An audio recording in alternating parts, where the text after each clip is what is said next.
Hello and welcome to FP Live. I'm Ravi Agrawal, Foreign Policy's Editor-in-Chief. It's become an annual tradition to bring a friend of the show on and make them prognosticate about the coming year. This year, I have CNN's Fareed Zakaria with me. You've already watched last week's episode where we looked back at 2024. On this one, we're going to look ahead to 2025, and we are taping on Tuesday, December the 17th. Fareed, welcome back. Thanks. So let's start with January. January 20 is the first day of the World Economic Forum in Davos, but all eyes are actually going to be on the White House and the inauguration of Donald Trump. Fareed, what do you see as the biggest difference that the world will be facing with the Trump White House? That's a very good way to think about it. I think the fundamental difference is that the United States really for since 1945 has had an attitude towards the world, which has been one of kind of generosity, of saying, we're trying to build this open international order. We're trying to make it work and we're going to try and make it work for everyone. So, for example, Donald Trump is right when he says that most trade relationships the US has are asymmetrical. We are more open to other countries' goods than they are to our goods. And that was done by design in the late 40s, because the Truman administration believed that in order to get the world economy on its feet, they needed access to the largest economy in the world. And then it persisted, even though the differences became smaller, because there was always this sense that the United States was trying to make sure that everybody benefited from this world economy. That created political incentives for people to cooperate. That created greater stability. It also helped us in the Cold War against the Soviet Union. But there was always this idea that the United States could afford to be somewhat generous. And by the way, the end of this process, 8 decades later, the US has done fantastically in this world. I mean, if you think about the US compared to every other rich country in the world, it's stunning how successful the US has, how much the US has been able to thrive in a world like that, because it was fundamentally based on a kind of the understanding of market economics, which is win-win, which is if you do all this stuff, you grow the pie, and the countries that are innovative and big and resourceful are going to do fine. And the U.S. has done fantastically. U.S. economy in 2008 was the same size as Europe's. The Eurozone economy, it's now twice the size. U.S. wages are almost double those of Europe these days. So the U.S. has done well, but Trump brings to it a kind of very narrow, self-interested perspective. Are we doing, in this one transaction, can I squeeze Mexico and get a better deal? Can I squeeze Canada and get a better deal? Can I squeeze the Europeans? And he's right, you probably could, but you lose the goodwill and you lose that systemic benefit of creating a system where everyone feels that they are invested and they're thriving. So that's, at a very general level, what I would say is that Trump really does not hear the music of the kind of world I was describing, the attitude I was describing. Other than that, the truth is he's very opportunistic. He might take a lot of good opportunities and do well with them. He might not, but there is this underlying reality that he just, he thinks if he hasn't made you suffer, he didn't win. There's no win-win for Trump. There's win-lose, and he wants to win and he wants you to lose, even if the you is Britain or France or Switzerland.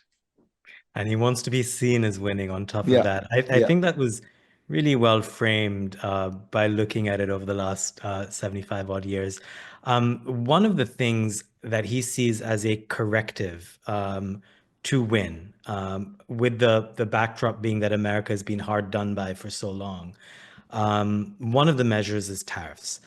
And I'm curious whether you think he will actually impose any of the across the board tariffs he's been threatening.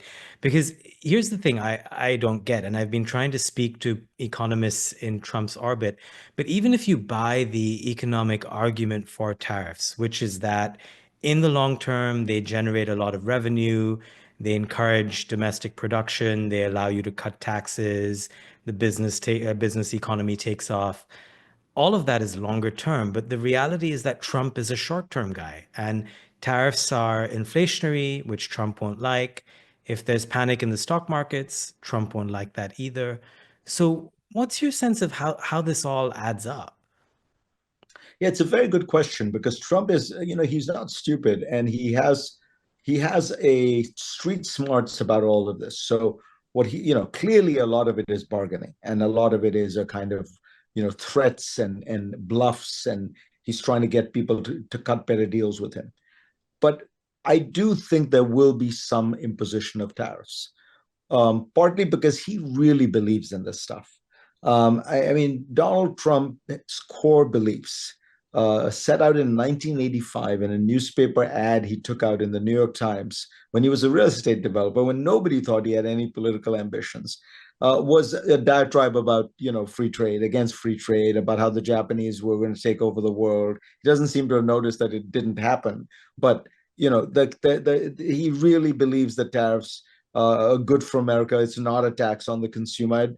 I've talked to him about it, and I don't think it's for show. He really just doesn't get the conventional economic argument about tariffs. So I think there will be some imposition of it. And I think, look, the truth is, even though I don't like tariffs at all, I'm a free trader, I'm a classical liberal. They're not so expensive and inflationary in the short term, depending on how they're put in place, because tariffs are right now tariffs on industrial in the industrialized world are averaging about 3%. In the 1970s, there were about 15, 16%. If you go from 3 to 4%, which is, average terms, what is likely to happen, 3 to 4, 4.5%. This is not a seismic shock. This is not a structural shift in the global economy. The danger is that they ratchet up, that you're going to start seeing a tit for tat, and it starts at 3, goes to 4, over 10 or 15 years, you suddenly realize you're in a much less open environment than you were. But it's quite possible that you have a bunch of these tariffs put in place. They will bring in some revenue. It doesn't seem likely to be enough that you can do major tax cuts, but it will pay for some tax cuts. So I think the tariff side is not going to be as, if I'm right that it's a moderate imposition of tariffs, it's not going to be as distorting and as inflationary as people think. The other piece that he has talked about a lot, which is the deportation of illegal immigrants, that is likely to be, especially if it's done anywhere close to the levels that he's talking about. I mean, he talked in the campaign about deporting 24 million people. Then he's talked about the largest deportation in the history of the US, all this kind of rhetoric. That's going to be tough. I mean, one of the reasons the US is at, 40, 50-year lows in unemployment is you have a lot of these people, undocumented workers, working a lot. One of the reasons I think inflation went down as quickly as it did is you have a lot of undocumented workers who are working at below minimum wage, or at least around minimum wage. So that is likely to be much more difficult. What will he do there?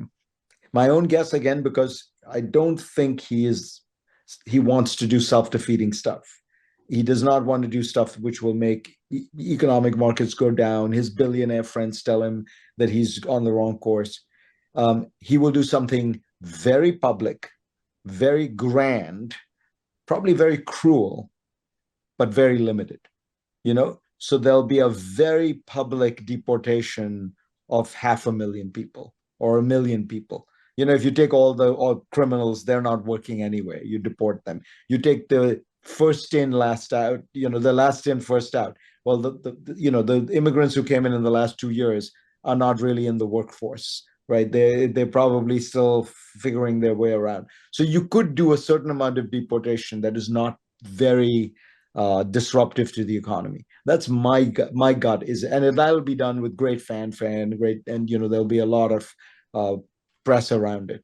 Will he do 5 million people, let alone 24 million? I doubt it.